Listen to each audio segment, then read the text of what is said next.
Hello, everybody, and welcome to the first match of round 2 of the 2024 Pod Tournament. I am your restreamer today. I'm Curtis, and on comms I have Kemi and JPEP. Hello. Hello. And today's race is going to be between Jack and Ghostly, and it looks like we're ready to get started. So, if both players are ready, I'm going to give a countdown. Oh, Curtis, before you do that, your live split is starting at 5 minutes. Thank you, Kemi. That wouldn't have been fun to correct on the fly. All right, so I'm gonna count down then. Yeah. So. All right. Good luck, Ghostly. Good luck, both of you. All right. 3, 2, 1, go.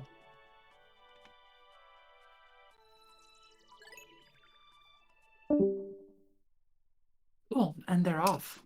All right.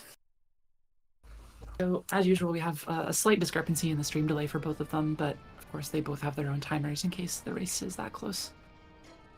Oh, that was a slow VOR load from Ghostly. Yeah, I wonder if he forgot to load minute or something like that. I hope that's it. Load discrepancies are always the nightmare of Pikmin 2 races. And yeah. Normally it should work now, and we should have a good system for this, but... Yeah, ideally, I mean, the idea is that Nintendo sort of evens this out for us, with Virtual Memory Card as well, but there's still sort of an inherent amount of slight variance in things because they're both still running off of disk, ultimately. Yes. Right. So, just setting a bit of stage for this. Jack is our world record guy. He got a bye, I think, if I remember right, to go directly into Winners Round 2 without having to do any races, so this is his first race. While Ghostly here is... he already won his first race, I think it was against SBU Diver. Was that an upset? I can't tell if there was an upset. I feel like that was a fairly well-matched race. Let me check. I have the bracket over on the side. No, that was not an upset. 8th versus 9th seed. I'll go ahead and link the bracket in the chat as well. So that was a very close and interesting match from Ghostly and SBU, and now Ghostly gets his chance at going against our top guy. So I'm really curious how this is going to go. Yes, likewise. I'm very interested to see this. It's always fun to see races against Jack in particular, just because he's he has the sauce where a lot of us don't or have less of the sauce, and so being able to sort of microanalyze all the little places where people lose or gain, as is frequently the case, time compared to him is a real treat. Yeah, it's a bit like going against a giant, right? It's well, you usually lose, but it's very interesting to try and make it competitive. Exactly.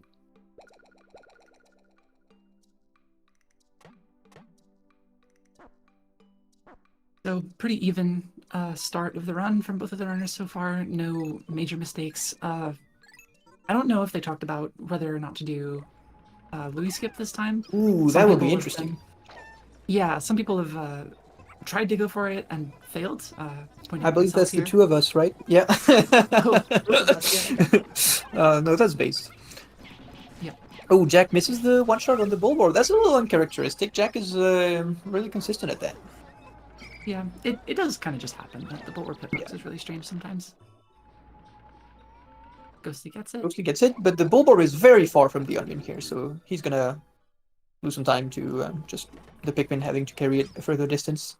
Seems like Jack is not going for Louis skip. Nope. Which I totally respect, because if you mess it up here, that's like 17 seconds of time loss. Ghostly is, though. Oh, but didn't get it. Trying for it. Oh no, that's a very bad...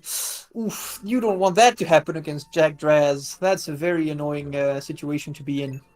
Yeah, it's a very large time loss. What happened there is he paused early, like you should sort of try to do when you're going for a Louis skip.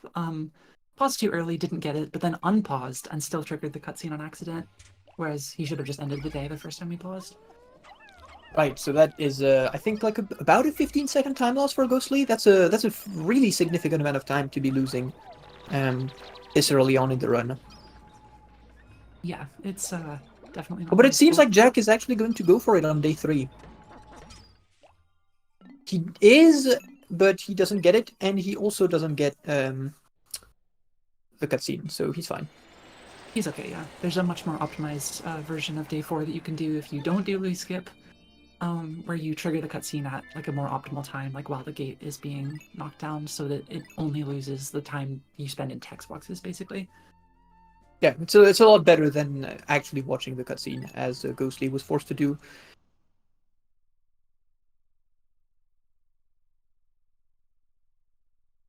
Ghostly just finishing up his day 3. Normal stuff here. He's gonna have one more Pikmin than we usually have for this segment of the game because of watching the Louis cutscene. That Pikmin doesn't really contribute in any significant way to anything, so that's not gonna help him. Yeah, it maybe makes the gate come down a little bit faster, but it's not really a big deal. But it doesn't. It doesn't even let us crush the bag earlier, sadly. Yeah. It would have been very interesting if like one of them had got the skip and the other one hadn't, because then the person who didn't get the skip would be one Pikmin up for like the first 40 minutes of the run, which would, you know, it wouldn't swing anything in particular, but it would make a few things a little bit faster here and there. Yeah, it's definitely a real advantage when you have that. I think we definitely learn by speedrunning Pikmin not to underestimate the amount of work that one Pikmin can put in. It's definitely respectable. They provide even a single Pikmin can provide a decent amount of time save here and there. Yeah, for like a summing up over the ballpark, like a rough sort of ballpark of what one red Pikmin buys you. It's like something on the order of like 1.5 seconds on the big gate in Awakening Wood, and then I think it's similar per red Pikmin for the globe carry later on. Yes, about 0.7 for the globe carry. 0.7 for the globe carry, yeah. So, you know, it's not nothing. And if you have like a bunch of extra reds, like if you get my tights on day 4, for example, then it definitely adds up in a very significant way. But it's also not like game-changing, of course. White Jack with a fairly normal egg push. His day 4 segment is going fine. Ooh, I don't think I've seen that in the past from Ghostly. This is an interesting way to play this day 4.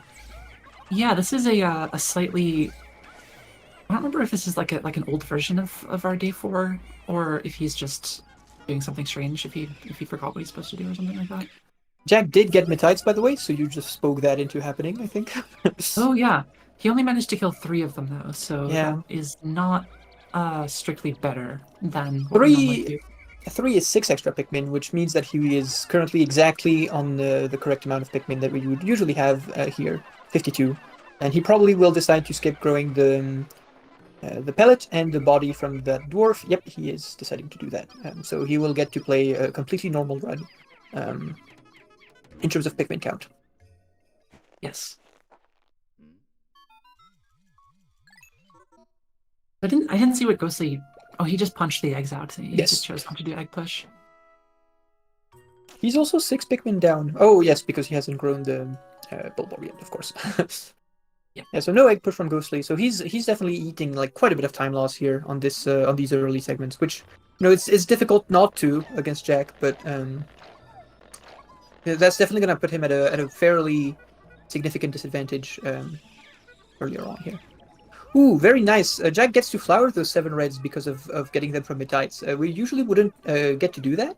That only happens if if you get Metites or multiple drops of nectar. So he's gonna enter Emergence Cave with absolutely no leaves. That is actually fairly significant in Emergence Cave. That is very significant. It's the globe by. I don't actually know what the number is, but it's a non-trivial amount. I believe my gold on EC2 does that. We usually don't get to do that because even if you get multiple drops of nectar from the egg, you lose time by flowering the leaves. So it's more important to rush to the gate as fast as possible. But here, the fact that he didn't have to grow the dwarf means that he got the opportunity to do that. That's very, very nice for him.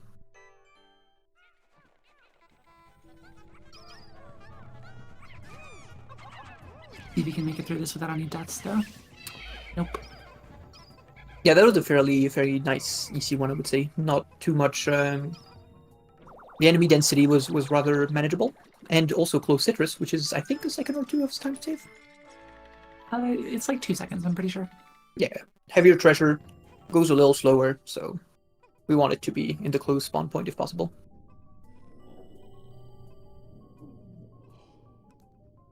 Right, so Jack has about a sub-level's worth of lead on Ghosty right now, which I think that is like about a minute, maybe, let's say 50-ish seconds, I think.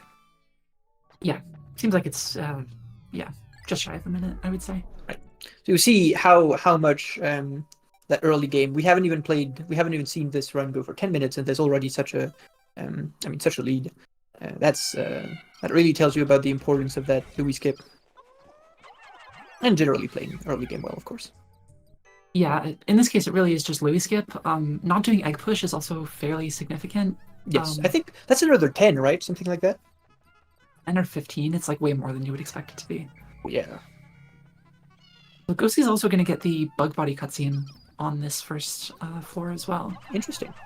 Which is usually not what we do, just because it's not that consistent to do it here, but it's technically not slower if you can get it soon enough. Yes. As long as the lockout doesn't prevent you from entering the hole. And by lockout, we mean that when you collect, when a cutscene happens, for example, treasure cutscenes, there is a period of about, I think it's a second, where your inputs on the A button are not registered. So even if you really want to exit a cave or enter a hole, you cannot do it because of that period of lockout. And we try to make it so that we don't get locked out of our button inputs at inopportune times. What if you wanted to leave Emergence Cave, but God said, "Put the no A button." Alright, so you're right, that globe is going to be very fast for Jack here with those 7 extra reds. Like, that globe just generally carries very slowly because so few Pikmin are on it. So the difference from those 7 flowers is the same as if he had 7 extra leaves on the carry, which is really significant.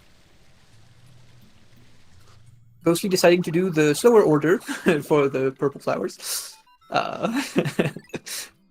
It's a hard habit to break. I was doing some runs last night, and I kept telling myself, okay, do the far flower first. And for some reason, my brain just like shut off every time, and I always did the close one first. To be fair to Ghostly, this is a fairly recent development made by your story. Yes. In the Pikmin 2 meta, and it for the longest time we were doing the closer flower first, but it seems faster to do the far flower first actually. And Ghostly hasn't, if I remember right, Ghostly has been fairly absent for a fairly long time from the Pikmin community, so he probably just hasn't seen that updated stuff. Oh, he's also deciding to forego any growth, any bug bodies here on EC2 because he already got the cutscene done in EC1. I do actually respect that a lot, just because the bottleneck in this floor is the globe getting in. But then sort of the thing that bottlenecks the globe starting to move is plucking seeds. Yes. So using to pluck 2 fewer seeds here actually does save him probably like a good couple of seconds. Yes, for sure. Jack had 1 death apparently on EC2 that I did not see, but no. It was on EC1. It was one of those bulborps that just barely managed to eat one before it died. Oh, was it? Oh, that's sad. Yeah, it happens a lot though. Yes, it's very hard. It's very annoying, but it is very difficult to completely prevent deaths in those 2 very early floors. It's always so frustrating when it happens because you're eating time loss for so many segments in the future. Very little time loss, but it's unoptimal circumstances to start your run in. Yeah, it's one of those like small but frequent sources of early game tilt that can make it really hard when you're trying to grind for really, really hard PBs. Alright, Kemi, I'll leave it to you to tell us how Jack's play of this Enter Hob is. You're the expert on this one. Alright, so the complete nitpick here is that I think he waited far too long before throwing on the far pellets there, and so he didn't have time to C-stick his reds on the gate before the cutscene happened. Yes. Already, I think he's probably lost about a second and a half compared to an optimal play. Keep in mind that he's saving a bunch back because his 7 Pikmins that are normally leaves are flowers here, so they reach the gate a lot earlier than they normally do. Yes, true. But yeah, if I remember right, Jack intentionally kind of waits a little bit to throw those 4 red Pikmin on the pellets because I think it makes it slightly more consistent that they'll actually pick up the pellets and not just wait there completely jobless. But you know, I don't think it does. I think yeah. in some cases you definitely want to throw 2 different groups, like he did there, to make sure that they grab both of them instead of just sort of waiting by one. But Sometimes that's a little placebo. yeah, for sure. There's a lot of little placebos like that in the splits in this game, especially this split. Feels like it has dozens and dozens of tiny little placebos that people Yeah, for swear sure. by or swear against. It's quite funny. It's a very difficult split to be good at, even though it is, one of the earliest above grounds in the run, and objectively speaking, one of the simplest in terms of number of objectives you're actually going for. Yeah, it's like it kind of like bridges into like a slightly different skill set because it's so straightforward compared to a lot of the other above grounds in the game. Like Absolutely, it feels yeah. a lot more like a Pikmin 1 above ground where the bottleneck is more in like micro execution of a lot of stuff than it is in overall like route execution and adjusting for Pikmin numbers and stuff like that. Right, so a rather strong, I would say, enter Hall of Beasts from Jack. Only sad that he's gotten 2 deaths now, so he's at 70 instead of 72 Pikmin. But otherwise, that was fairly well played. I didn't see what happened with early Knit, which I assume is where the deaths came from. Did he just not Yes, throw I them think far so as enough? well. It seemed a little unlucky to me, like just in positioning. But I feel like early Knit is also one of those tricks that we do, and then there's always just a random chance, like a low one, but a random chance that it might just go a little wrong. Yeah. Very bad RNG on this Hall of Beasts one, though. This is it's the worst possible RNG, actually. This deep spawn for the treasure. That would definitely be a skip in True Explorer. So this is technically the slowest, but I don't personally consider this one worst possible, just because running through the middle of the room kind of guarantees that you're going to get a lot of bugs. That's very fair. I think the side ones are actually really bad because they're slow and you can frequently just not get that many bugs. Because you want to be taking the tight line against the wall in order to get into the alcove on time. But then you can't usually wake up all the bugs in time. That's very fair. All of these 2, yeah, that's a fairly automatic level. So again, about a 1 sub-level lead for Jack here. Yeah, just about. I would say Ghostly probably lost about maybe a small handful of seconds in Troll Beasts, but it's nothing significant. Yes. No early Knit and slightly less clean than Jack's, I would say, overall.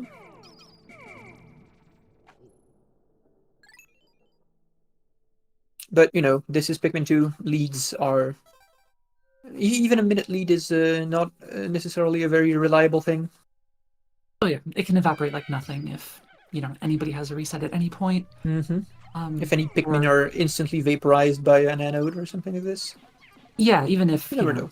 Let's say Jack loses like 10 purples to something and has to spend that extra time growing some more. That could easily be a minute, depending on RNG. Right, so Ghostly had a death on Emergence Cave 1 as well. Sorry, Emergence Cave 1. I mean, Hall of Beasts 1 as well. A little fortunate for him because his advantage here is his 3 extra Pikmin count, which he could leverage to sometime save. And yeah, he's wouldn't want to lose that. Still only down to the normal count, which is fine, of course. Completely comfortable to play with. Yes.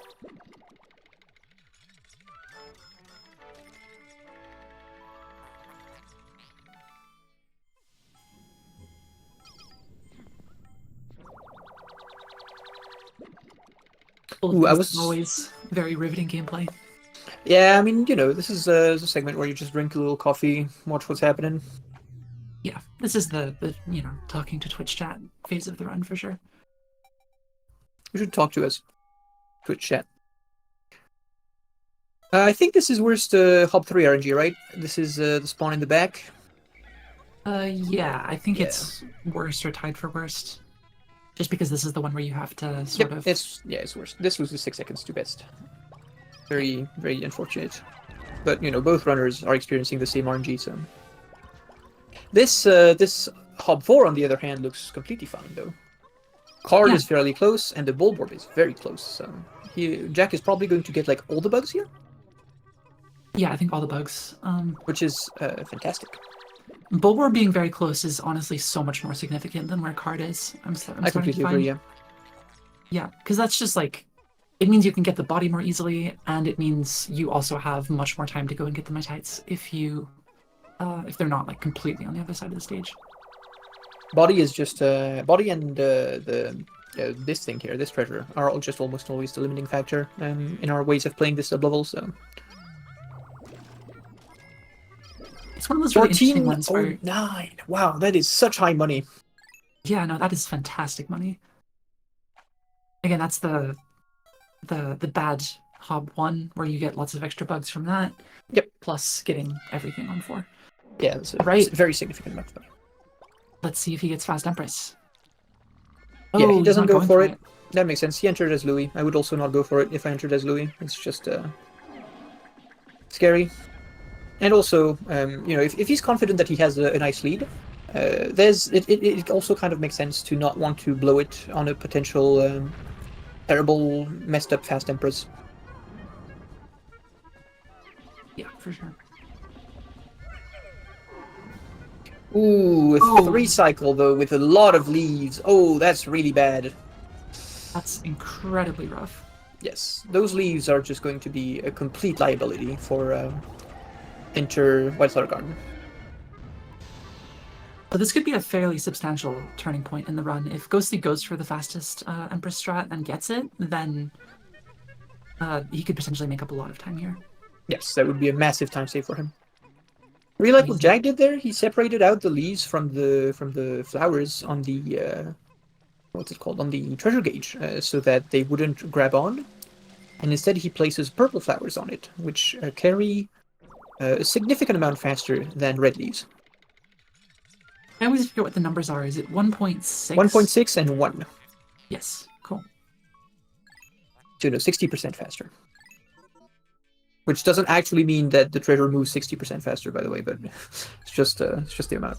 Okay, so we do see a Fast Empress from Ghostly, and it works! Oh, he gets it. Oh, and the fast death animation as well. That is a massive swing in his favor. That's maybe a 30 second time save on what happened to Jack. And he doesn't have the problem of having many leaves, which is also going to slow down the coming segment a lot for Jack. So this is, like, very fortunate for Ghostly. Great play. Making up a ton of ground here, yeah.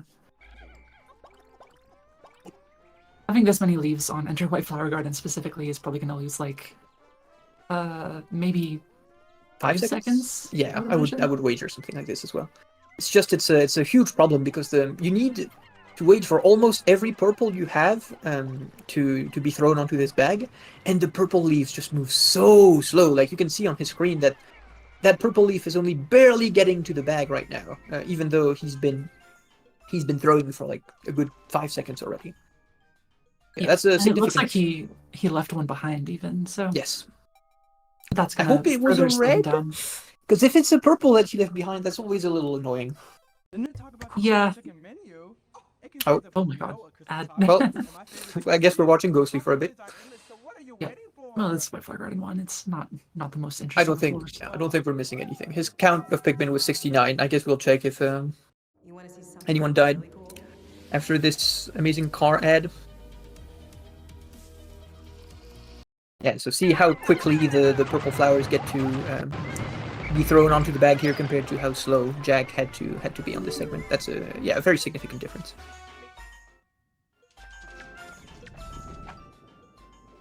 It was really the... Oh, sorry, go ahead. I was going to say the Pikmin difference, losing or not having purples in your party for Enter Snaggertful is also going to be fairly significant. Yes. Just making the Snaggertful gate come down a lot slower. And with, missing any purples, you start to really feel it a lot more than if you're just missing a red or two.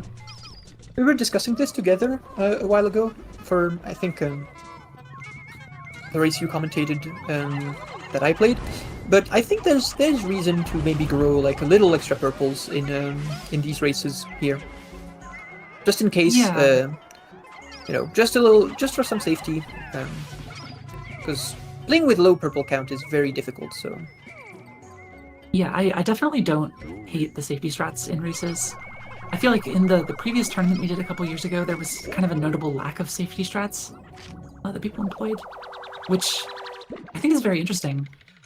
Just because this game is so volatile, and we saw a lot of fairly large catastrophes happen. Yeah, that could be mitigated pretty easily just by spending a few extra seconds to grow extra purples or something like that.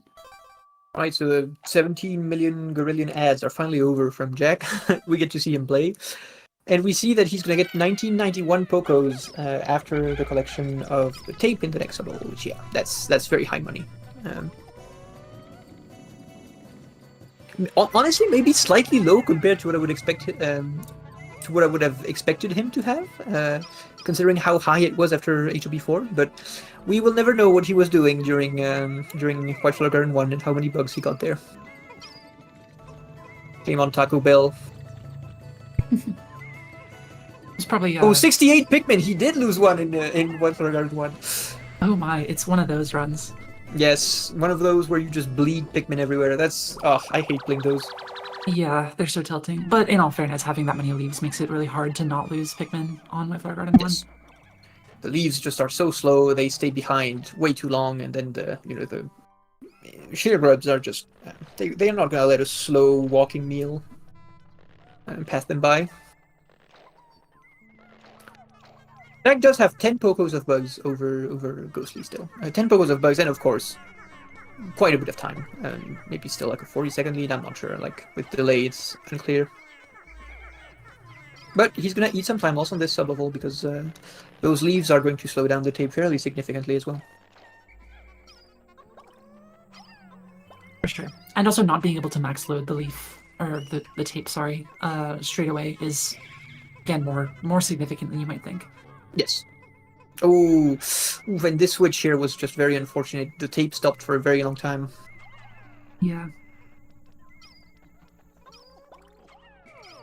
But yeah, these are all the reasons why being low on Pikmin is just generally not preferred. Like, it's death by 1,000 cuts, where you have, like 10 different instances where you lose maybe like a second or something like that. It's just compounding time losses onto each other. Yeah, yeah.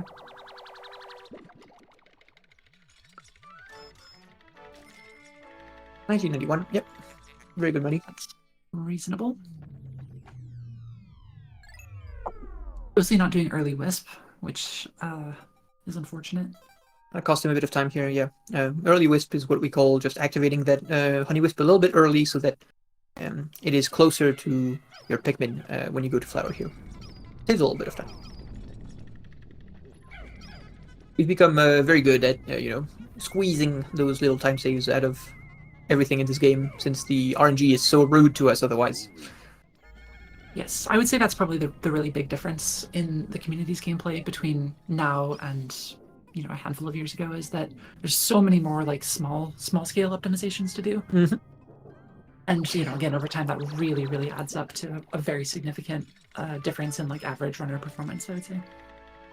I think this is the perfect match to see it, right? Because Ghostly's playstyle is a little bit of a snapshot into this older style of play, and we've seen that he's just foregone a lot of this a lot of these small optimizations that Jack has gone for, and of course Jack is also the execution king, but on top of that, like, he's also saving just a significant amount of time from all these little 1 second here, 2 seconds there. When you sum that over a pretty large amount of time saves, it adds up. So Jack finally has the opportunity to flower all of those leaf Pikmin. He really can't skip that. Wow, what a push! What a crazy push! Oh This is God, the furthest I've ever seen this glove go. What? I'm speechless. I have never in my life seen it go this far. The load is this load is definitely not correct though, right? Like, he wants way more than 5 whites on the staggered head now. Oh, he threw 7. Okay, that was clever. Because now this is gonna be I agree. I would have just C-sticked my whites onto there or dismissed them on there, or just let them do their thing. What a crazy push! Wow. I genuinely think that beats Julian's Tats push. Yes, absolutely, absolutely. That is definitely the furthest push ever recorded. What a crazy push. Do you just ignore the bug? I would say no. Or, well, 10 Pokos is a lot of Pokos. But Jack does have the ability to skip that. Like, he does have a high enough Poco count that skipping 10 still leaves him on a very reasonable pace. yeah, for sure. It's such a hard call to make. Like, thinking about it for a minute, I think I would probably skip the bugs, but like, I don't know if I would make that call in the middle of Yes. that situation actually happening to me. That is just unreal. I've never seen it go that far. Slight bit of trouble on this knapsack for Jack, but yeah, that one just is always a little unreliable. We wish it wasn't there, but it is. Yeah, it kind of sucks though that that push happened, because that is a very significant time save that Ghostly is not getting. And we do these races as set seed to try and eliminate some of the RNG factor, but sometimes the game just adds it back into itself. Yeah, I would say that probably was like a 10-second swing, at least. Yeah. Very, very huge time save. That's just an enormous amount of distance that the glove just did all on its own. So good to see that Jack has done early blues with no major issues. Yeah. Of course, the runners Unpatched. are using they're using patch, so they're not going to soft lock. But there's lots of different things that can affect how long this takes, and you can still miss the trick as well, which is Of course, of course. always good to see that people don't miss the trick. I'm kind of calling myself out there from the last tournament. All right, for naps is slightly above average. The average is 3 naps to get the blue carry here. It's a 1 in 3 chance. But like, no one is going to complain about a 4 nap.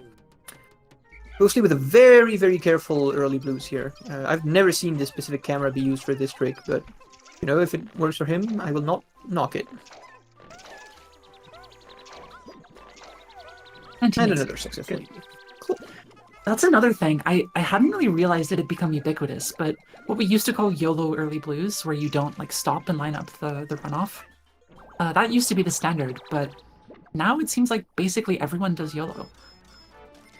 Jack, I think, certainly did it here, at least because, when you're using patch, YOLO early blues turns from, maybe a slightly, maybe sometimes slightly unreliable thing to a very reliable way of doing the trick, so. It's definitely a lot more reliant on muscle memory for sure. But he does YOLO early blues in his PP attempts as well, so I'm sure he just did it because he's comfortable with it. And Ghostly is eating a pretty annoying blue carry here. 6. 7th try. Okay, yeah. 3 more than Jack is... I mean, it's... This would not be a catastrophe in a run attempt. It would be annoying, but not a catastrophe. But it's really sucky for him that this happens, against Jack of all people. Like, who's already gotten a very good carry here. And there's definitely also kind of like a break point of if it takes more than like 4, then yeah, the dice is going to interrupt you like this. So it starts to lose like a bit more time than it would just from each individual successive attempt. Yes. We try to optimize the segment so that the dice comes in when the sprouts come out of the blue onion, and that lets them fall to the ground during the cutscene, and so it saves a little bit of time. And if you get too many attempts here on that blue knapsack, this doesn't work anymore. And instead, you just get stuck with some lockout that you didn't want to deal with. So it's just compounding time losses again. Snaggered Hole 2 on the left side, on Jack's side. Let's see this. This is, one of those sub-levels that just randomly will lose you 40 seconds. And this looks... Oh, actually, this looks fairly normal, right? Yeah. This is pretty average. There's kind of a lot of potential here for like losing Pikmin to that Bronet if he's not careful, so let's see what he does. Very careful. Oh, it's over the water. Oof, that sucks. Waterlocked SH2 is usually really bad. The presence of water on this sublevel really makes it slow usually. That's the main difference between like a really terrible SH2 and a average to good one is usually that the really bad ones are always waterlocked. Absolutely. Having to cross the water is just always really slow, and then you also have the constraint of having to keep the strawberry on camera as it crosses the water to avoid hitbox shenanigans. Yes, if you don't do that, not sometimes, like very reliably, if you don't do that, the Pikmin will just, start drowning, even though the berry is clearly above the water. So and it seems like a simple constraint to add to your play. Just look at it as it crosses the water, but it's sometimes a lot more annoying than it seems because it really takes up attention away from combat and stuff like that, where you really might need it. So. Yes, on this layout in particular, it's not that big of a deal. But Yes. if there was like a lot of stuff near spawn that you had to deal with, or if you had to like move Olimar so he doesn't get killed, then potentially you might have trouble switching back and getting the camera in place on time. I'm surprised to see both players decided to separate 5 reds at spawn here, because on a layout this slow, there is, in my opinion, definitely a case to be made for just taking your whole squad with you. And like as soon as you encounter combat, for example, you get a very good excuse to separate reds out anyway. So in this case, like if they were going to kill the Baronet, I think it makes a little bit more sense to just separate out your reds as you kill the Baronet rather than very early on. Ghostly is collecting like every bug on this floor, which it's very ghostly of him.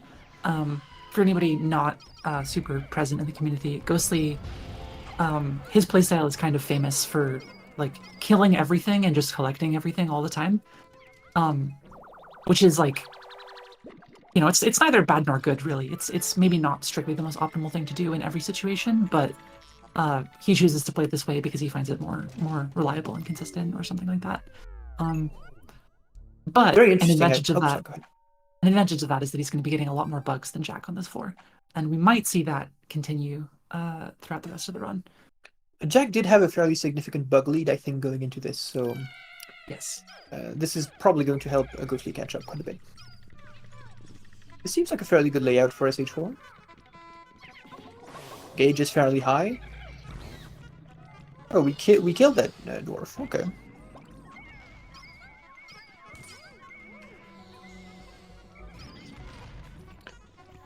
Yep, this is a pretty obvious split situation. Yep. Very nice. Put whites on this. Yeah, that's going to go completely fine. Is he? Oh, he's maybe going to get that bug. That's interesting. That dwarf bulborb, I mean.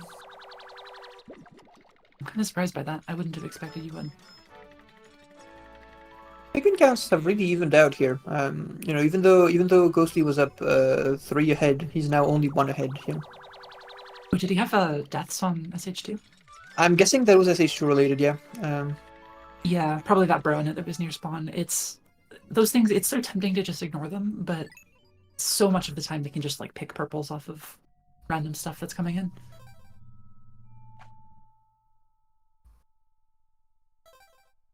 Oh, so the gap has widened slightly.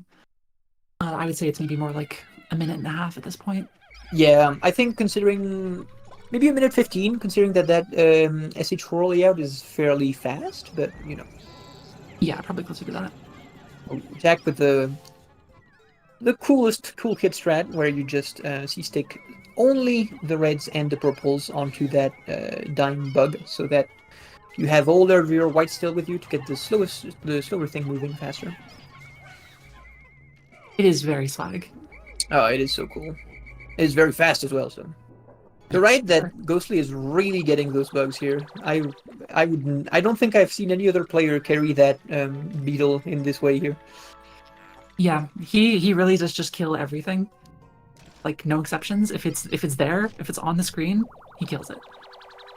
You're right. Yeah, I was not expecting those dwarves as well. That's very interesting. I feel like that's a kind of playstyle I have. More active players nowadays don't really mess with. Yeah, it's like it's not strictly optimal in a lot of cases. You can kind of just ignore things, but sometimes in trying to ignore things, it can sort of force you to do unoptimal stuff. Such that it would be like equal or maybe even faster to just go into it and kill it like as fast as you possibly can. Ooh, Jack is going for time or triple sugar threat here. Really interesting. I think this makes sense because, as we've discussed, Jack. Okay, so there's two interests in this. I think. Well, he doesn't get it, so that's a little sad. But I think that was a clever choice for two reasons. Number Oh my one God, is that Saliva Tricks layout. yeah, that one good treasure we love and always get. How much is it? It's 30, right? It's like 20 Pokos or something. Oh like my god, what a terrible treasure. But yeah, I think I like the staggered kill from Jack here for two reasons. The first one being that he's actually fairly high on bugs, so the 70 Pokos could make for like a genuine skip of mine, for example, later on. And the zeitgeist is that this treasure that you can get here is generally only good if you force a lot of bugs. So since he already has a lot, it would have made sense. And the other reason is that this would have allowed him to get the extra whites on SH6, which we really like. They're just very. This is a fairly recent meta development, but a lot of players really swear by those whites nowadays. Try to get them as often as they can. I'm one of them. I think the whites are nice both for safety reasons and also because in optimal situations they can make a lot of things significantly faster. I'm thinking like high treasure floors like SCX3, FC2, FC7. They tend to be quite good when you get them, especially if it doesn't cost you any time to do that, or like, less than 5 seconds or something. But of course, that's not the case if the exit is ungated and you're not getting any bonus treasures like this SH6 is. It is actually very interesting to see Ghostly going for this. Yes, I completely agree. I was going to say I did not expect Ghostly to have, any interest in those whites. Oh, he's dismissing his Pikmin. Did he see from far away that the exit was ungated? Yeah, I think he probably used his eyes. That's incredible. We don't have that skill very often in this game.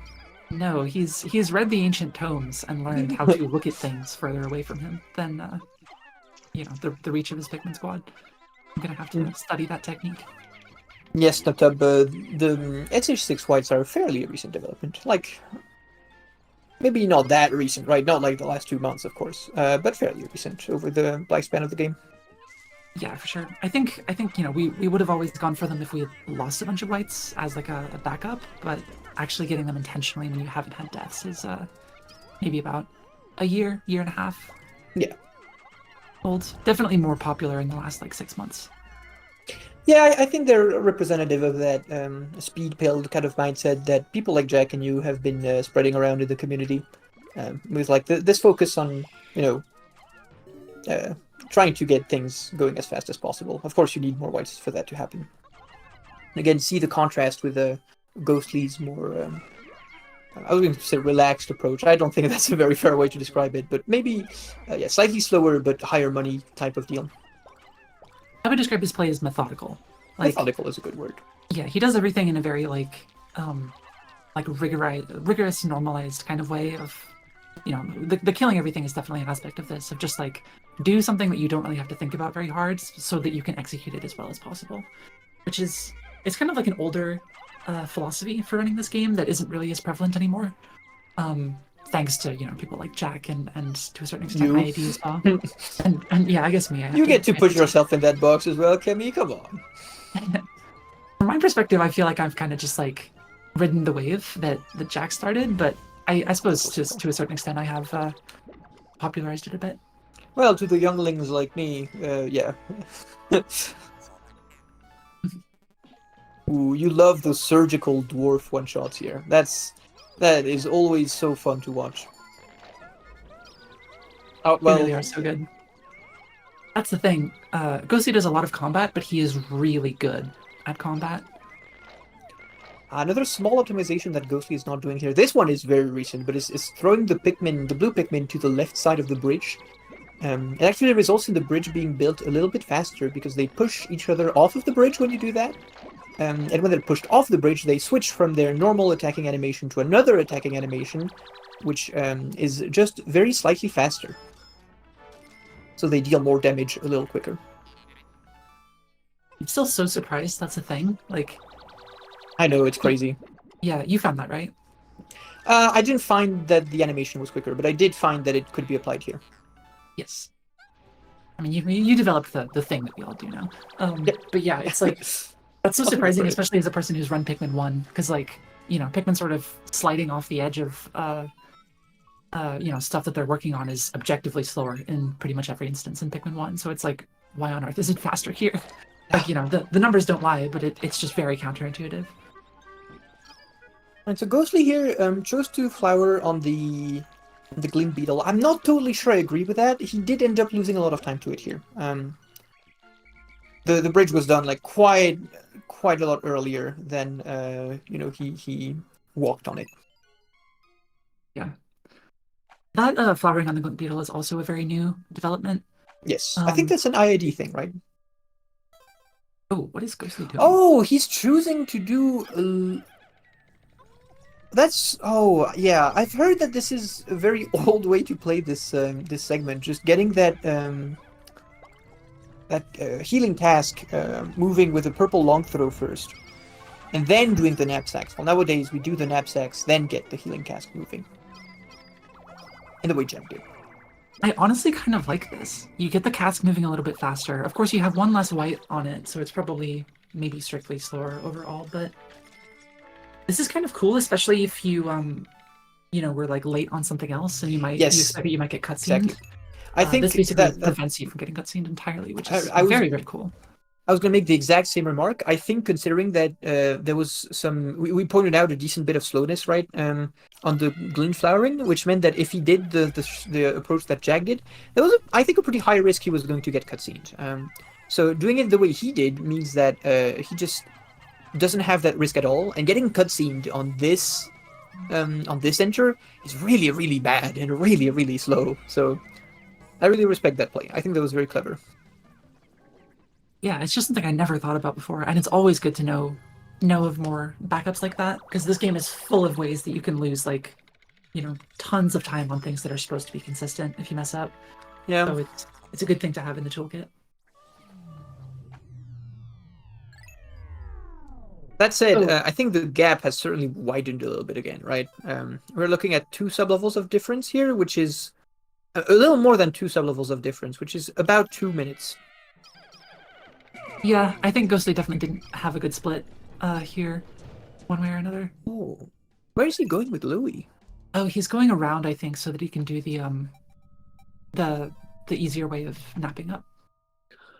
Oh, that's so interesting. I've never Ghostly is definitely going for like a lot of these sort of, not even like anachronisms, just more like very, very like safe ways of doing things that like I've never even thought of before. Yeah, me neither. I've never seen that. Yeah, I wonder if he's like worried that he's too rusty or what's going through his head.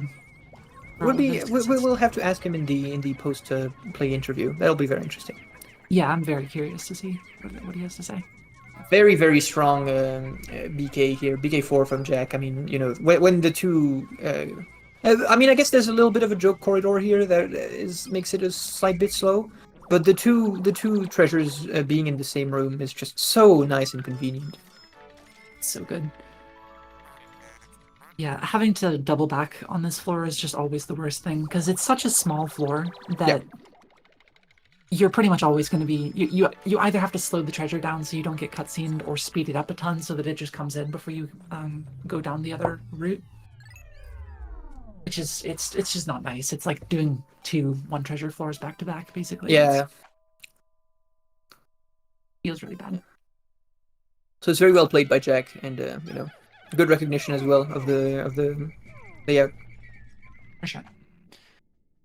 Ghostly with another like slightly older strat here, I think, of just swarming the fire geysers immediately to make sure they're out of the way. I think most people nowadays throw like a red or 2 on them just to get them out of the way. Sorry, just to, because by the time you've gotten the treasure moving, like those reds will usually be done fighting. Yeah, again, I think that's probably just a safety thing. Yes. But it's, something that's not that common these days. So, Jack playing this BK6, very, very aggro. He's chosen to kill almost nothing on the lead up to these treasures, which might be very good if he doesn't get punished for this. We'll see how this works out. I think this is fair because, like, oh, an egg. Oh, that's so good for him. Oh, okay. Well, this is really going to save a lot of time in BK7. Having those blues flowered is fantastic for that. Yeah, I think this is Absolutely. gonna turn out well for him though. Like, even though he ignored a lot of things to kill, like a lot of them, like it's all just dwarves, so that's just gonna go very quickly. And he manages to get the Tweefles pretty cleanly as well. So Ghostly choosing to retreat deep into this entry here before he fights the frog. That was a little Yeah, this scary. I is think it was mid jump when it died. yeah, this is one of those things that you were talking about when you were doing VOD review the other day. Is Yes. Jack kind of just goes really like he goes in on BK4 when he's Yes. trying to get the frog to jump the first time, whereas a lot of people, myself included, will just kind of just back up a little bit. We're It's all a too scared. yeah, it's such a hard habit to get out of. Ooh, Ghostly taking a couple purple deaths to those Yeah, enemies. I think it was a little bit of a mistake maybe to like explore this corridor as he did because it forced this treasure down the corridor here. So now it is going to have to take this longer way around, and he had to destroy an extra fire geyser. Sorry, an extra electricity gate to make sure that no catastrophe would happen, which is a little annoying. Yeah, and that also meant that he didn't get the frog body, which is 7 Pokos. It's a really big one. You definitely want to try to Yeah. get this in every opportunity, and he's missing out on that, which I think is probably fine. He's been going kind of harder on bugs in general, but it's narrows the Poco gap a little bit. We might seem like we're exaggerating if you're maybe a little newer to the game, and it's just 7 Pokos. Like the treasures are worth like 70, stuff like that, or 200 for some of them even. But those 7 Poco swings actually matter a very significant amount. We really need a lot of bugs over the whole run. I think it's 265, assuming we don't get lens or any extra treasures. So 7 is a significant amount compared to that. Yeah, it's like a couple of percent of that, right? So Yeah. if you can think about it like you need to get like 100 individual bug corpses, but fewer of them if you get the more valuable ones. So getting the Exactly. more valuable ones is really significant. This Frog Williams is just like one of the. I mean, it's there's besides him, there's no besides bosses, there's no bugs that have a higher value than 7 that we ever get, as far as I know. So Correct. I'm pretty sure. yeah, Oh no, that's 7. bull bears are worth 10. Oh, bull bears. Yeah, you're right. Bull bears are 10. Ooh, egg here as well is. Oh yeah, that's. I'm sorry, I'm stupid. That's yeah, that's seed locked. I was like, oh, that's one of the few things that's not set by the seed, but it is. Yeah, it is set by the seed. Ghostly unfortunately doesn't see it in time, so he's hasn't been able to flower his blues. That slows down the treasures a little bit. Also, this is a really strange play by Ghostly of just letting this Yeah. get in first, and I guess he's gonna go and swap whites onto the brooch, whatever that thing is. Yeah, I think I'm not a super big fan of that play. I think it makes more sense to. Oh, Oh, okay. He's just not even touching the brooch. I see. I guess that makes sense. I don't know. I feel like you really need to speed Eternal Emerald Eye up a little bit here. It was not going that fast. I don't necessarily agree with this play, just because like, another ad. Jack, stop trying to make money. We want to see this race. But yeah, there are places later in the run where you can get a lot of bugs faster on average if you absolutely need to farm them. Places like FC7, FC1 as well are big for that. So forcing bugs this early in the run is not, in my opinion, that good. Well, what is Ghostly doing? He's deciding to fight Bullblacks first, which is really interesting because our go-to now is to always start the gate first and then kill Bullblacks, but he's doing it the other way around. Yeah, I honestly That's don't definitely hate slower, right? I'm gonna It say I might be. hate this. Sorry.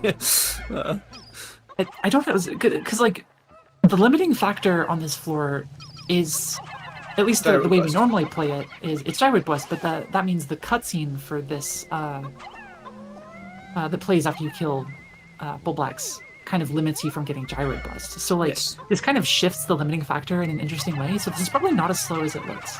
It's very interesting because you can also like play it in a way where you can destroy the fire geyser before the cutscene plays. In which case the cutscene is not really the limiting factor anymore, but also that playing the floor like that is scary and potential high risks, so we don't really do it. So it's just this floor has a lot of like complexity to it as well that we don't really discuss that frequently. Yeah, for sure. There's a lot of potential on Pikmin. this floor for optimizations in the future if we choose to test them, I suppose. All right, so Jack is done greed maxing, so now we can finally watch him again. Yes. How Value many repos. Ooh. blues is he gonna have? There's one sprout there. That's annoying. That's one less of any other color. 60 blues is a very healthy amount, and he's lost one purple, so he's gonna be able to get everyone out. Yeah, that purple died, if I remember right, to Snagrit in SH7. So Ghostly at 4919, which is really interesting because I thought he had way more bugs than this. Yeah, he's not bit bug maxing. He's very low. 4919 is not good. That's about 20 lower than we normally want to be at this point. Yeah, I think like the number I look for to be comfortable out of BK is 4930. So he's 11 below that. And even then, comfortable out of BK doesn't mean that your pace is good. It just means that the run isn't like genuinely poor. Exactly. You can be perfectly fine on bugs out of BK and still go very, very low if you're not very good about it in Valley Repose. Mm-hmm. So Ghostly's gonna have to make some concessions to get extra bugs in Valley Repose for sure. It kind of sucks for him because like the way he played killing a lot of extra things, like the advantage of killing a lot of extra things is usually that you get to have a lot of extra money from it. But he's not significantly ahead of Jack on bugs. I wish I could have told you how high Jack was, but he was too busy making money for me to know. 16 on the plug? Oh, sorry. I wouldn't imagine Jack is that high on bugs either. Like this hasn't been a very high bug seed overall. But of course he got some extras in Hole of Beasts and stuff like that, so it might be closer than we think. I think Jack is 7 below because I remember the post BK6 number. So 7 below would be 4912. But I guess we'll get to see when the first treasure comes in here in a couple seconds. Oh, 4912, yeah, but 280 extra. So something 92. Right. Metides on day 6. Oh. Oh. That's gonna make that really annoying because the courage battery, the courage reactor is moving fast. It's moving very fast. Yeah, he's gonna stop it. I think that's a very reasonable play. I respect that for sure. I would also have been too scared to let that go. But I don't think he has purples out. Yeah, I don't think he has any purples out. I'm really surprised. We get the purples out specifically to deal with the Metides here. Oh, what a cool load from Jack. He talked about this recently as a thing IID has been doing, where you just use a single purple to bring in both the ring and the vegetable. Yeah, no, that's really good. I've kind of independently arrived at that one in my PB attempts recently. Fantastic, it's fantastic. It's the kind of thing that you would think might be like kind of unreliable, but it just works every single time I've tried it. It's really quite lenient.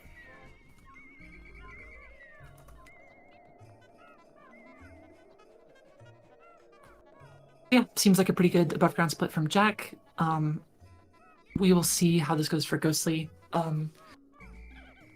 Yeah, I'm not sure. I haven't seen Ghostly do this above ground in a very, very long time, so he might not be as up to date, similar to some of the other above grounds. So I believe I just did a little reverse engineering. I think Jack's money was only 4,905 out of what is that cave called? Bulblax Kingdom, right? That is really low. Oh, what a funny looking SCX1. Oh, Jack is getting kind of mixed here. I think so, yeah. He's just forcing tape. Oh, interesting. Yeah, it makes a lot of sense with his Pikmin count to get tape. It's gonna be a high up. It's high up. It's high up. Yep. Yeah, I thought he saw the gauge and then just like misinterpret it or something like that. Oh, Not a fantastic tape, and it's really close to this Bulborb, so he's gonna have to ooh. find some way to deal with that. He's probably gonna have to whistle everyone off and then like make him go away. Yeah, that's what he's. Oh, he's just He he's could have just going. lured this. He could have lured this. Really interesting I don't play. hate what he did. Yeah, I think that was cool. I'm saying that too much. Like I don't hate this. Like you know, good gameplay. Good Good gameplay. gameplay, Jack King. All right, those meme corridors had me thinking this would be a strange sublevel, but it's a completely normal SCX one apart from them. Yeah, it's fairly average, I would say. This is one of those ones where like I don't think you could see much on come down, so checking the sump room anyway would probably be what you do, and here you would be rewarded for doing that. Oh, Ghostly's having some trouble on grass digger throws here. Yeah, that's really annoying. He failed it twice, which is about the. That's basically the limit. At which point, if you don't get the plug worked on, you're going to get ring drowning deaths. All right, He's backed it up though. Yeah, he's done the correct backup here. So That no was- run-ending mistakes for sure. But definitely gonna lose a lot of time. Yeah. Also, not having all of his blues flowered is gonna be pretty bad here. Oh, he's leaving the leaves behind, or a bunch of leaves at least. That's definitely the correct play in this situation. Ooh, Wow, look Jack at this taking SCX too. the meme corridor. It's always rare when taking a meme corridor is like actually good on a sublevel like this. Yeah. But this case definitely looks like one of those situations. It's very annoying if the gear passes through the meme corridor here. First off, I don't think I like that he put absolutely no whites on the gear. Like he's gonna have to fix that for sure. Absolutely. And the pathing through this meme corridor is like really slow, right? The treasures have to just take such an unnatural and annoying route that snakes around. It's pretty slow. Yeah. I think he still played this fairly well. I think I would have just loaded some whites on the gear before the blues, and they would have been perfect. I didn't catch how much combat there was in the middle room there, but I can imagine he might have wanted to do this if there was like a whole bunch of dirty bugs in really inconvenient places. Yeah, I didn't really see either. I haven't read the tome about using my eyes yet.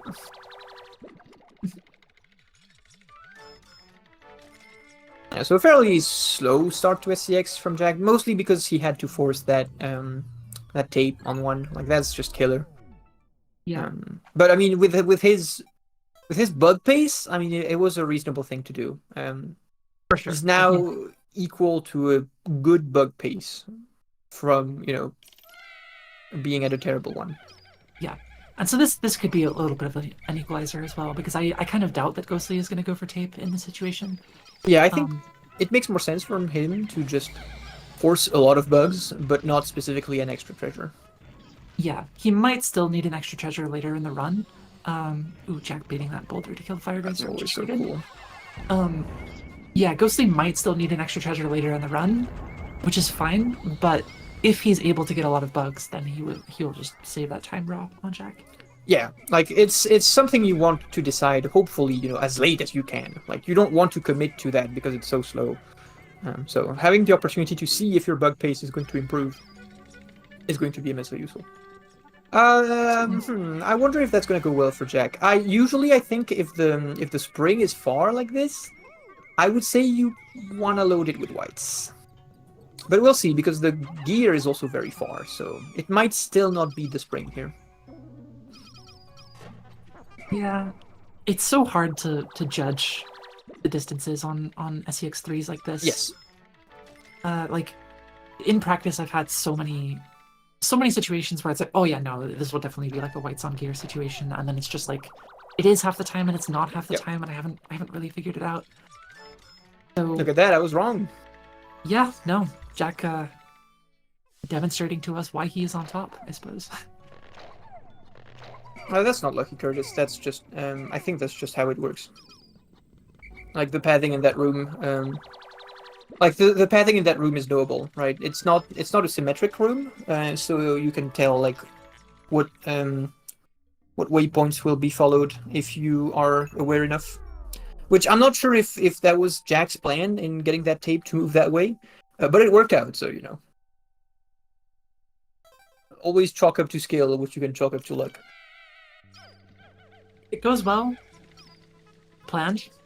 If it goes poorly, it was a stupid idea in the first place. Exactly. And I'm stupid for even having considered the idea. Oh, okay, so Ghostly is taking the middle path, and that seemed like a completely reasonable amount of combat that he did. But he's also not putting it... Okay, he is putting whites on this. Okay, cool. Yeah, so this he also this has a more much whites, more, to be fair. yeah, but this is a much more sort of like kosher way of playing the floor, I guess. Yes. A lot more in line with what most people would do, I think. So Jack is foregoing the 15 whites here, so he's playing with the 30 whites grown total.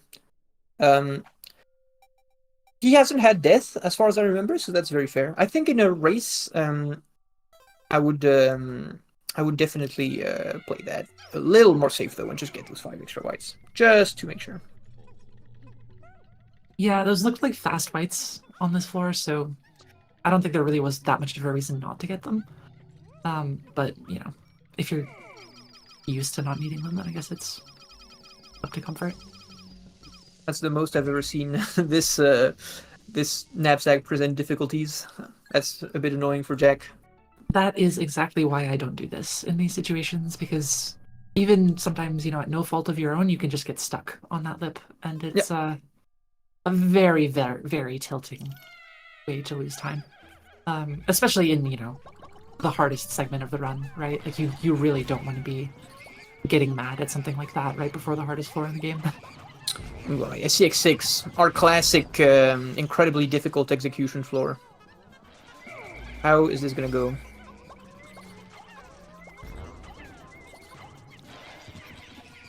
It seems like a mean SCX6. I don't like what's going on in the middle here. Yeah, that was really good recognition from him to down... Ooh, that's rough. To down the Dirigibug on the side there. That's something I think a lot of runners probably wouldn't have realized they need to do. And that would have really made things difficult if he didn't recognize that when he did. It's so difficult because whether or not the Dirigibug is a problem completely depends on the contents of the middle room.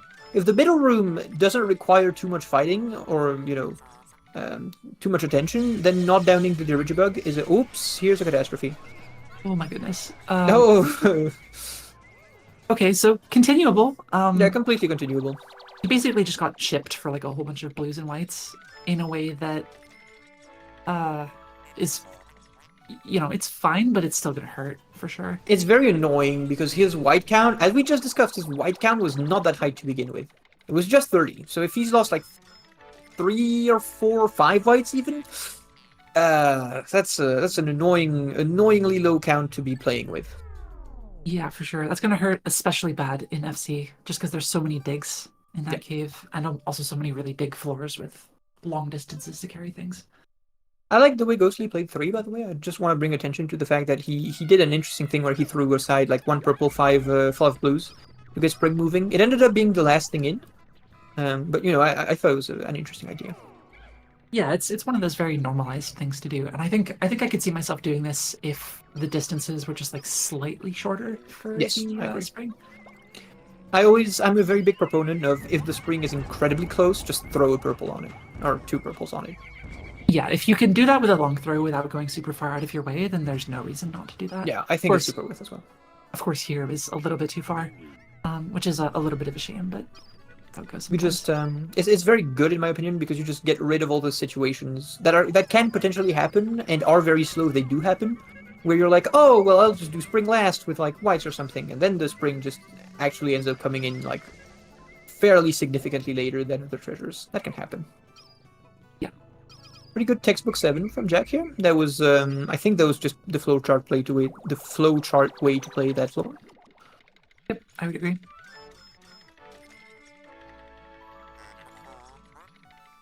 So I think Ghostly only got 2 flowers on this SCX4 as well. Mm-hmm. He got a different flower though. He got the one that was close to the hole, which Jack didn't get. Right, I think that's strictly a little bit better. Yeah, I agree, because it was also like right next to like 3 different eggs. So Ghostly is not doing the same knapsack as Jack did. That loses a tiny little bit of time for this specific hole location. Okay, well, if he's going the wrong way, then that loses a lot of time. But Yeah, for sure. Doing that knapsack only saves like 1 second, and that's only if you Yeah. get it perfectly, which Jack didn't. So Oh, yeah, it's really, Jack, really insignificant. sadly, with his needing to attempt it like 3 or 4 times, Jack definitely lost time to just walk into the hole there. But Yeah, for sure. that happens sometimes. Game's hard. Yep, game's hard. I'm really curious how Ghostly's going to play this. I mean, yeah, this beginning here I think is also fairly flowchart. Oh, except he chooses to max load the. He's not leaving the treasure with just a purple like Jack did, or a couple purples. He's choosing to max load it with white so that his whole gang is with him for the rest. That's one of those things that I see a lot of people sort of go back and forth on. Yes. Especially when you have like Dweevils potentially in the way like that. It just makes everything like it's honestly not as much of a difference in terms of total time as you might think, and it makes everything so much easier to play. Yeah, I And agree less volatile for getting the Dweevil messing you up and stuff like that. It's I think it's kind of a comfort thing, but it's a comfort thing that can make a very significant difference in because like the issue with the purple load is that if the room Jack is in doesn't go too well. Oh, sorry, if the room Ghostly is currently in doesn't go too well, then you can get cutscened at a very annoying time, and the button lockout can prevent you from flipping an anode that absolutely needs to be flipped right now, which I believe is what happened to Jack. I think the cutscene just happened to him at a time that completely messed his play up. So Yeah. there's worth in just getting the bolt in as early as possible, just so you don't get interrupted when doing something way more dangerous. Yeah, there are a handful of floors like that, or types of layouts on certain floors like that, where you have to start something first, but you're kind of like taking out a loan, I guess. You're saying that like I will be done with the other stuff by whenever this gets in, and if I'm not, then it's really going to cause problems. Oh yeah, that's the fucking. Oh sorry, that's the short selling of Pikmin 2 speedrunning. Yeah, yeah. Honestly, it's kind of fitting, given that the game is about repaying debt. Maybe we should Yeah. name more things after like economics terms. Yeah, that's the NFT. That's when you completely fuck up the run. I said economics, not like Yeah. pyramid schemes. I want pyramid schemes. I think that would be fun. Ooh, go see Ooh. activating this. Oh yeah. Okay. It takes a lot of good like squad awareness to not activate those bombs with like the tail of a C-stick, and sometimes you just mess up. It happens. Yeah, It's very it happens to the difficult. best Game's of us. hard. Game's hard. Very strange FC1 I feel from Jack as well here. I'm seeing alcoves everywhere.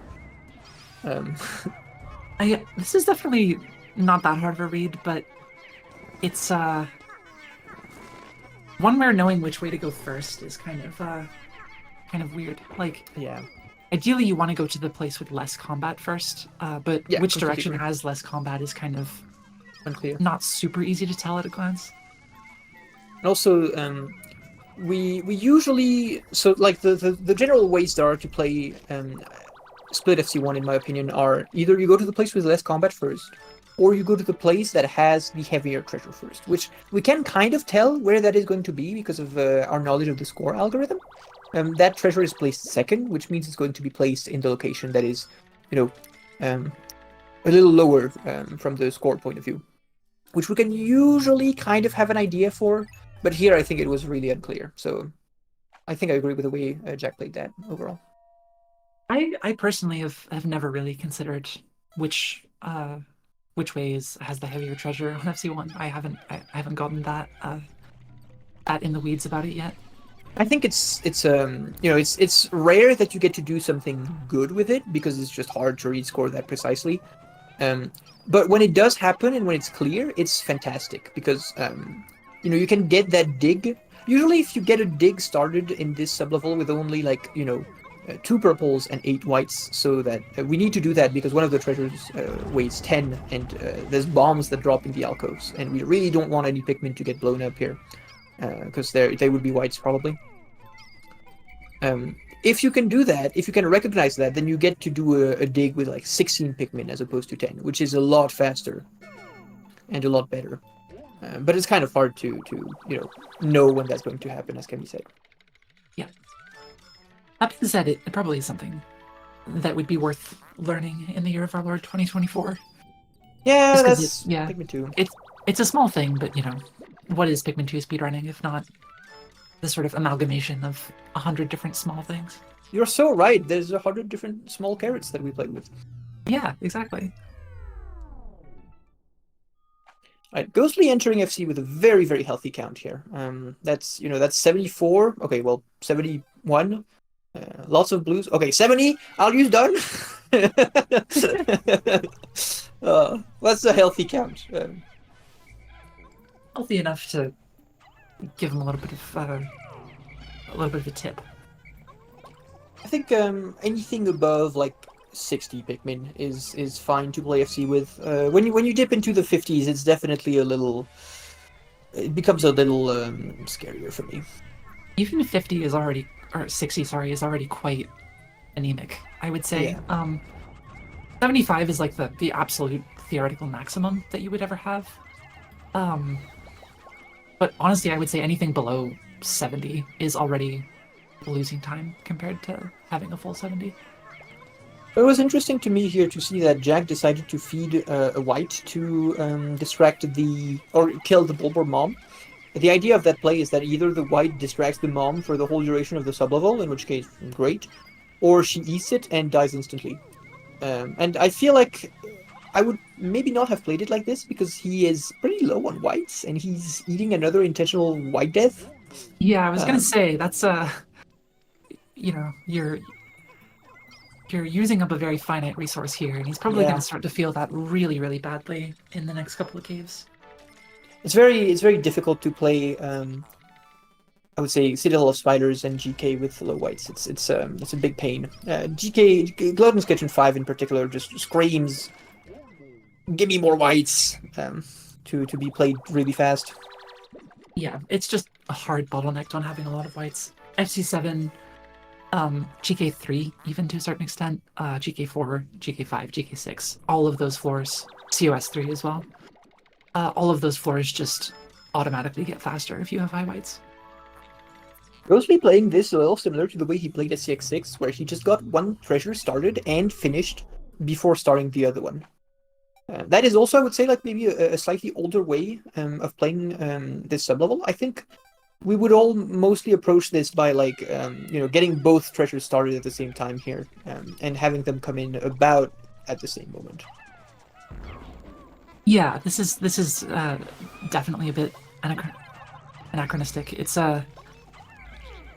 kind of a safety thing. I mean, there was a point in time when we were kind of debating like whether oh, maybe this is kind of faster in some instances because it means you can get more bugs, and the digs are each individually quite a lot faster.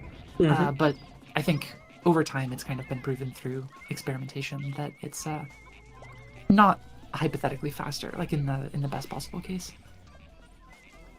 Yeah, I think it's just the issue is that you just are not, multitasking anything with anything, and multitasking ends up being quite fast for us a lot of the time. Yeah, exactly. You're just doing one thing at once, which is not what you want to be doing. This FC has been fairly, I would say, uninteresting so far. 2 and 3 were both very normal sublevels on Jack's end, and then 4 is also like a fairly simple, I would say, top to bottom-ish. Yeah, this is kind of just a textbook FC. Of Yes, I course, agree. there's still room for the remaining floors to do something weird, but there hasn't been anything interesting going on. All right, now what I don't get here is why Ghostly put full white load on one of the treasures and only blues on the other one when he has at least 35 whites, right? I think he has 35 right now. Maybe 33 Yeah, or 34. so that's another thing that Ghostly's known for. This is called the Ghostly load, as Curtis has pointed out in chat, of just don't even try to split, just blues on one thing, whites on the other thing. That's very funny. Kind of in the same vein of don't try to finick with stuff too much. Just do the thing that is dead simple and you can do exactly the same way every time.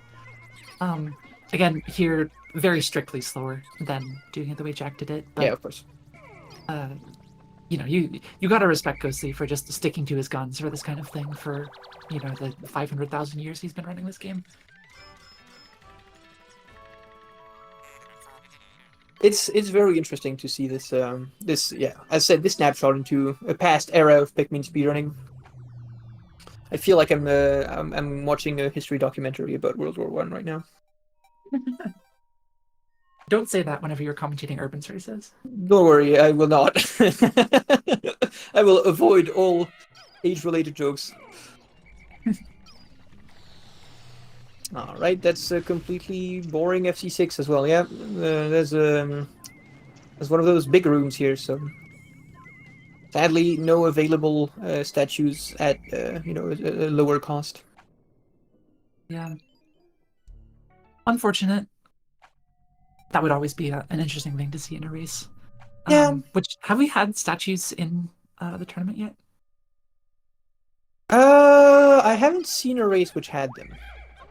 Ooh, that was I love that combat from Ghostly. That was so nice. Everyone Very died clean. at the same time. Oh, so clean. I have to respect my elders after that.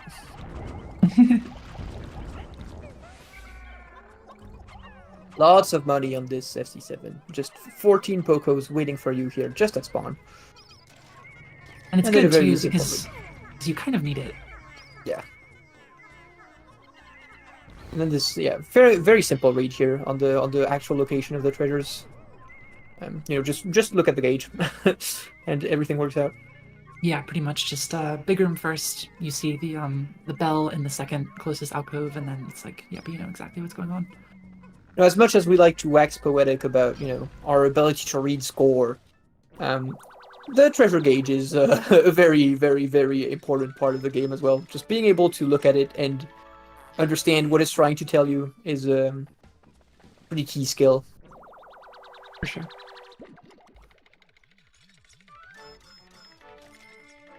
Before the ghostly load, people didn't know how to load treasures on FC2. Do people was loading?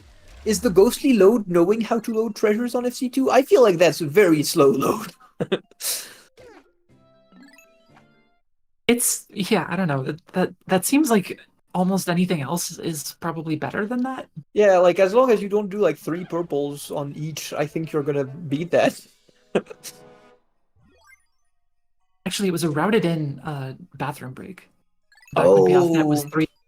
So you would just put like 2 purples on each of the treasures, kill everything on the floor, and then go take a bathroom break. That's so clever, you're right. That's how you get your break in AT, guys. Just do that.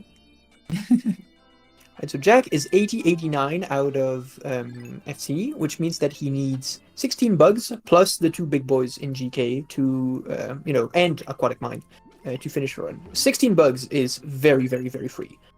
So if I'm him right now, I'm not thinking about bugs at all. I'm thinking, oh, I'm completely good on bugs, right? I don't need to force anything. I don't need to really pay attention to it. You just get that kind of money completely naturally by playing the rest of the caves. Yeah, this is very, very healthy. Given that he did get tape on SCX1, but yeah, at this point, it's take what he has.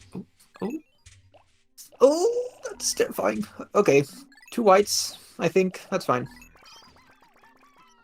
I think being ghostly and just absolutely genociding everything on the floor here in one of these instances that seems very straightforwardly like you shouldn't do this. Yes. Like a lot of these guys are just straight up not in the way at all. Yeah, no, there were 2 anodes that were kind of actually posing a threat here, and he already killed them, and then he went and killed another one just for good measure, I guess. It was revenge for the death. But he will get to flower here. Oh, maybe not. Maybe not. Jack, no! Come on! So, welcome to Citadel of Spiders. This is the Sandworm. It's worth 10 Pocos. We always get this. Yeah, this is the Dune sublevel. They actually predicted that book. Wait, no, the book it way predates. It's way older than that. They predicted the movie about the book. But the second movie. We'll have to scream at him to turn off the ads for next race. This is a little goofy. Yeah, this is too much. Yeah, I did want to say that, like we said, 80-89 is very healthy bug pace. This is a symptom of a very unhealthy bug pace. It would have been 80-39 without that tape, right? Which definitely cost him a lot of time to get. And 80-39 is, I mean, I said 16 Pocos, it would have been you know, 66 Pokos, and you cannot get 66 Pokos in bugs in these last two caves without going crazy on the collection. So maybe like Yeah. collecting every enemy body, and even then I'm not sure it would get you like that high that quickly. Can I just say I really like how Ghostly played this FC5? Like, he was exactly the right amount of brave to sort of run in front of that third Mimida. Yeah. You know, baited in just the right way so that it didn't mess him up.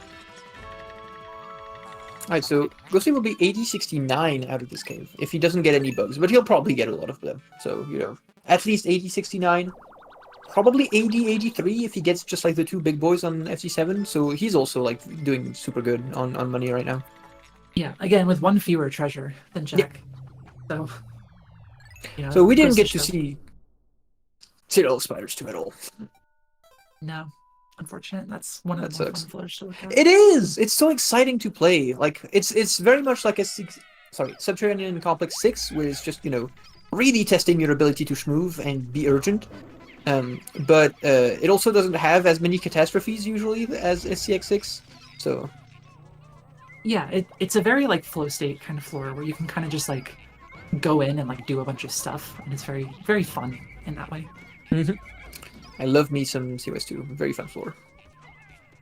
Jack, yeah, just getting that one bug here. I mean, it's just 3 Pokos, but since we said he needs 16, like 3 is already such a high amount of that. Like it's 1/5 of the bugs he needs are here. And I really like how he played this, because he left all of these bugs for, you know, for his second treasure, which means he just needs to flip them. He doesn't need to kill anything here. It's what Kemi was talking about earlier when we were talking about FC1, where a good way to play those sublevels is often to just choose the lower enemy density treasure to do last, right? Yes. Sorry, to do first. Of course.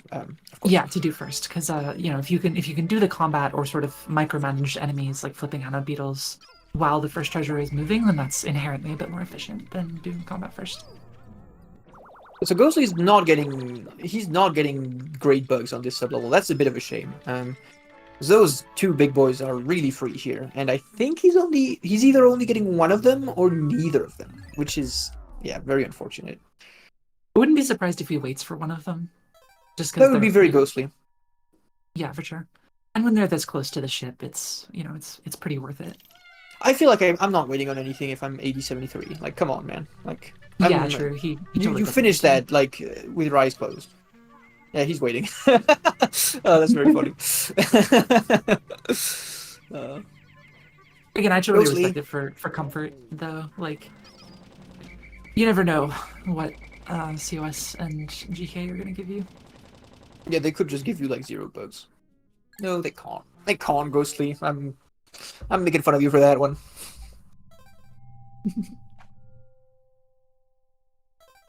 80-80, so 25 bugs. Let's see if we can get a demonstration of Cap Revenge's new 2024 Fast BL method.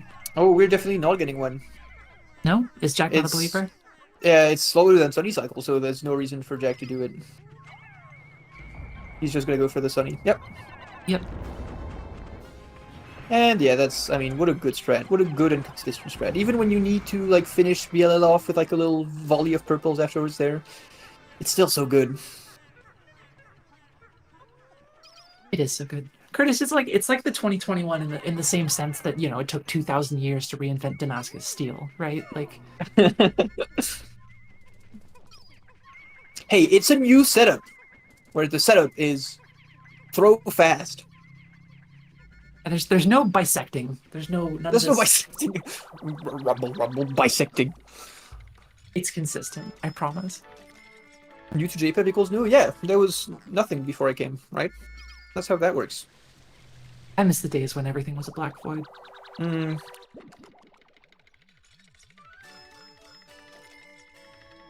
8752. I actually never know post COS numbers off the top of my head. I mean, I know he's doing well on bugs, but yeah. You just add 80, right? So he's at 832. So, you know, pretty good.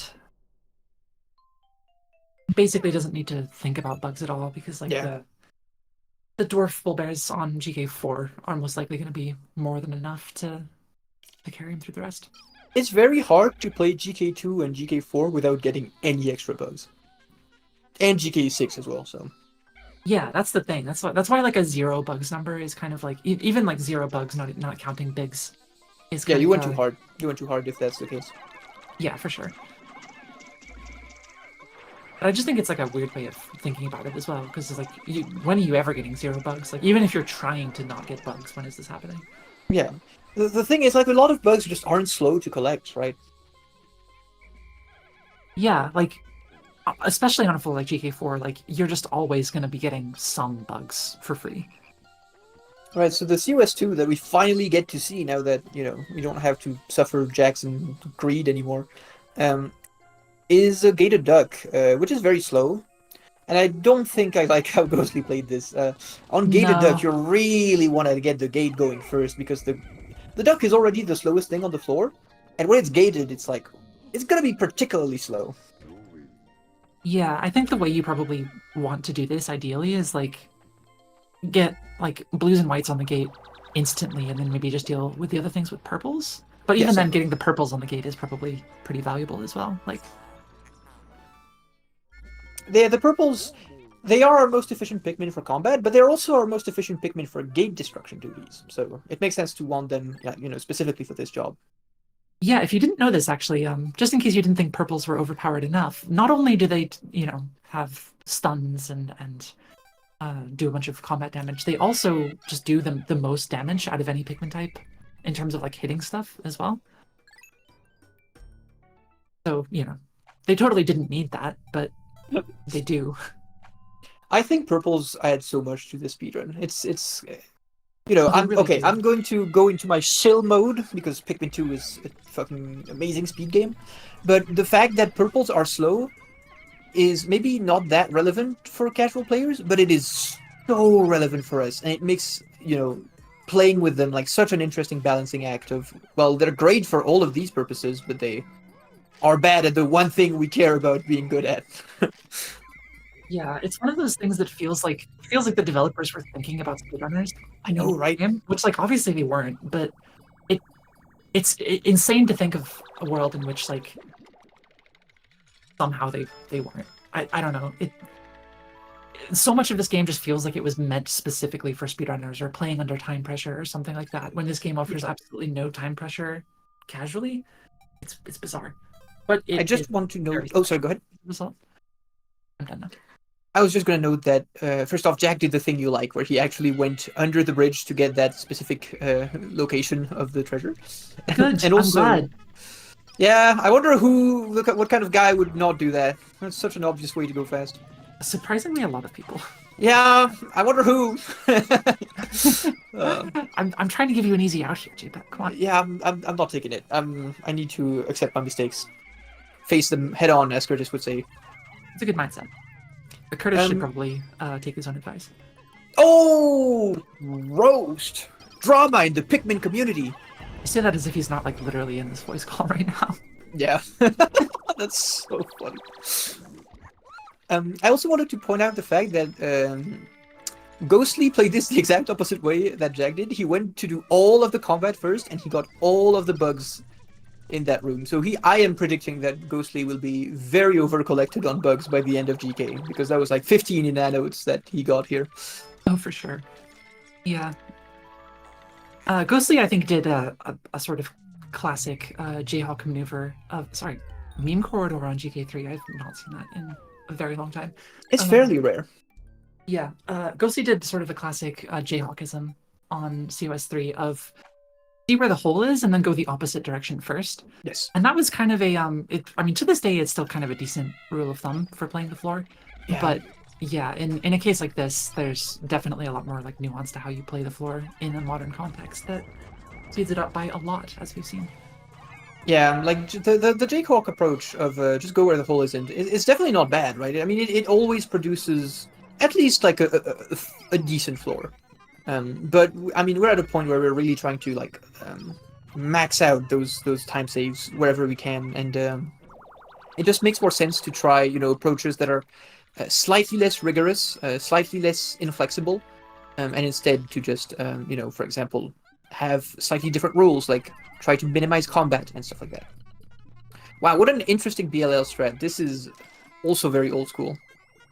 It's kind of like what I do, but a lot worse. I'm sorry, Ghostly. I'm roasting you for this one.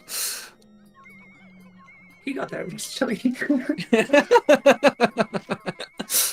Yeah. So the more modern take on this would be to take only purples in there and, you know, put yourself under BLL so that you can aim at the leg a little more cleanly.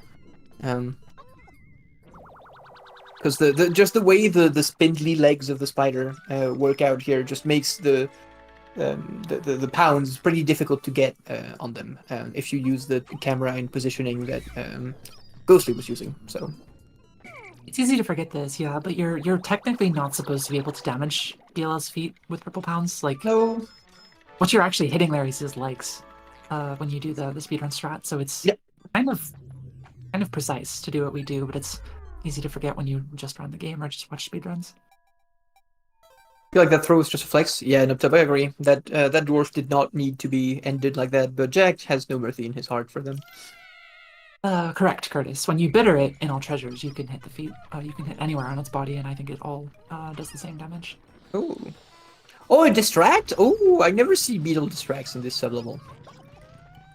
So Kemi, can you remind me, please? I always forget this as well because it's completely irrelevant in VOD. We just don't care at all about Pikmin death at this point. I mean, there's 2 sublevels left, so we don't care about avoiding them.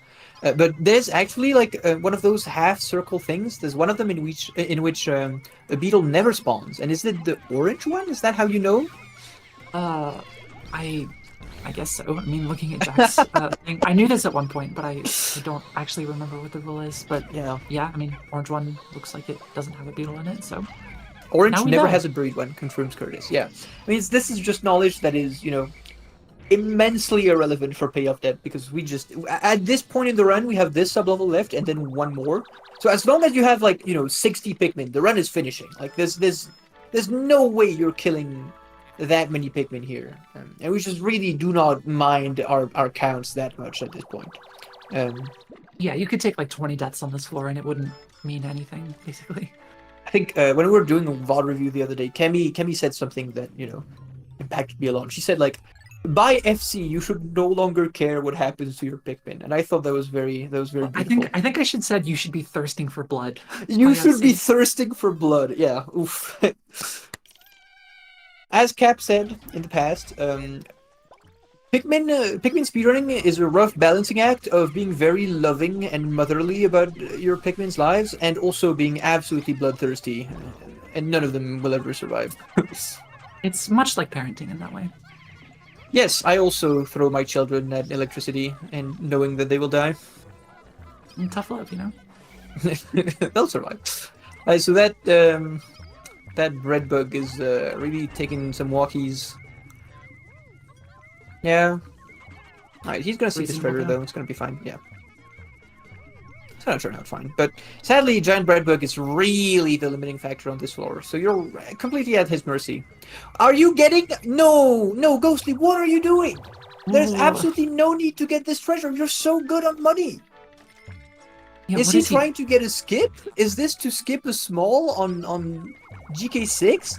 I don't see any other reason to do this. He's already so high. Maybe he's a bit too high. That's... Yeah, maybe he's a bit too high. You're right. No. Yeah, 8844 is like you literally need 0 bugs except the big 2. Like... That's... he spoke some with that arboreal frippery before coming into here. Yeah. I mean, it's possible that he just misremembered the number. Like, again, Ghostly Yes. hasn't really been actively running the game, as far as I'm aware, so... Could just be a little bit of rust showing through.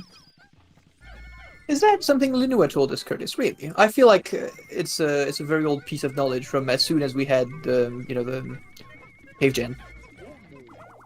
I mean, I'm sure it's But maybe something that right. we sort of technically would have known. Like, the knowledge was Yeah. completely available to us, but just actually mapping that to the in-game colors is maybe something that nobody had consciously done. There's a lot of delicious knowledge juice deep inside Cap's brain that, you know... He's also getting cookie? Okay, no, he's What is trolling. this? Yeah, this He's is gotta be trolling. Yeah, this is like, okay, I think Jack has beaten me, I think, so I'm just... finishing this. He's snacking, I'm mad. snacking on That's- some cookies and crayons as well. Yeah, and the skip you get from that is really bad. Like he just went like 50 over basically, and you don't get anything from 50 over. Hi, Jack. Hello, Jack. GG. Good job. That was a nice run. It was an interesting experience. Had a fun time. Oh yeah, Yeah. we saw that at CX6.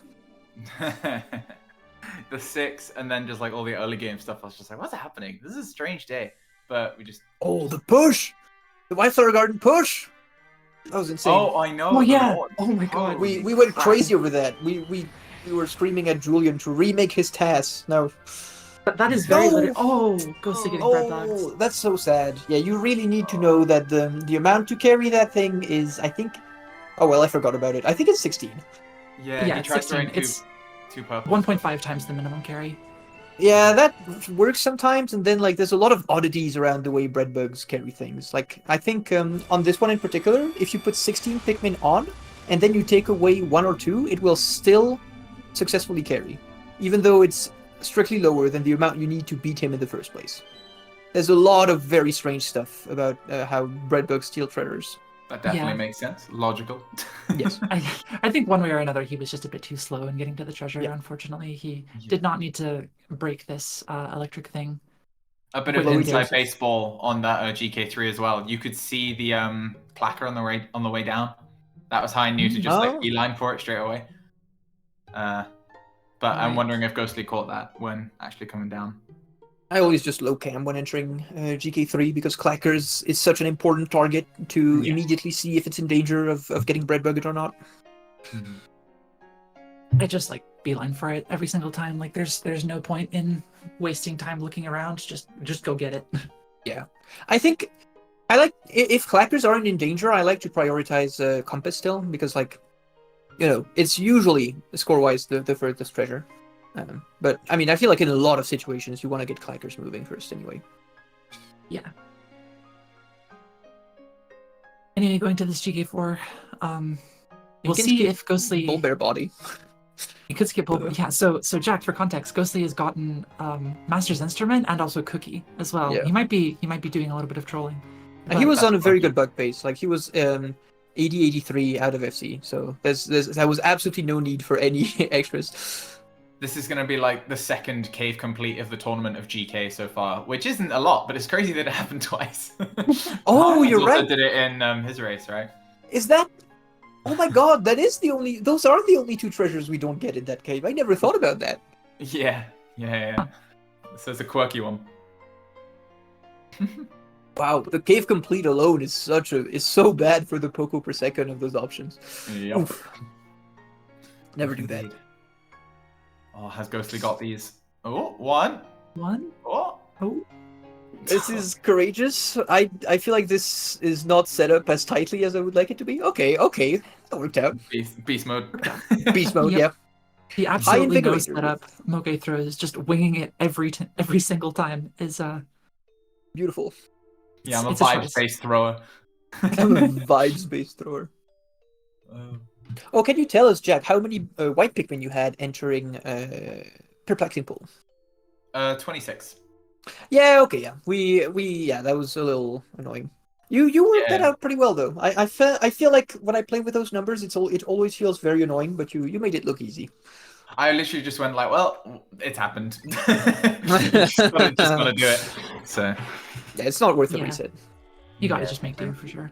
If you lose like twice that amount, then or 3 times that amount, then maybe. But I don't know. yeah, it was those deaths on SCX6 were kind of skewed towards white deaths, but they still Yes. had quite a lot of blue deaths in there as well. So I was like, fuck it, I'm sure I'll be fine.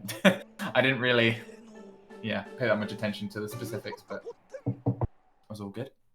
Yeah, it's definitely not like a run-ending number of white deaths, even in a PB attempt, in my opinion. Ooh, Ghostly going for Another here, too. distract. This is so exciting.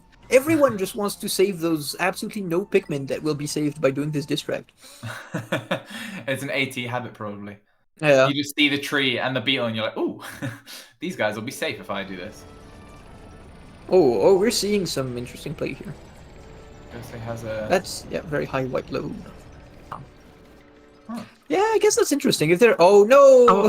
that really fucks up the play now. The Oh, GK5 God. special for sure. It's Mhm. you gotta be prepared for that to happen. I hate to invoke Yes. the meme, but like, it's the GK5 special for a reason. Yeah, happens 100% of the time until it doesn't happen. Yep. Well, you know. Oh well, you also got some. Yeah, yeah. Oh, you did get Metites on your day 4, right? That was exciting to watch. Yeah, we had one set of metites each, I suppose, which is kind of good, I guess. Because it's one of the only things that can still be like an actual variable between two runners in this setting, isn't it? So Yes. Well, kind you of know. nice.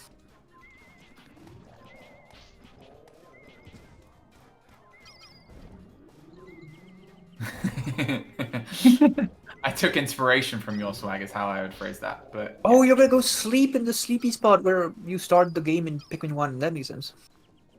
Oh, well, I wasn't thinking necessarily even Pikmin 1, just the mom bump. Being out of here. I have no idea what I'm doing. I also realized I didn't Alright. unmute on stream when I said that, which is rough. oh, so we're just talking to nobody. I didn't unmute Production. myself. It's Yeah, for yeah. the one line. Oh, that I said. no! Metites again? Oh, what an annoying place to have them.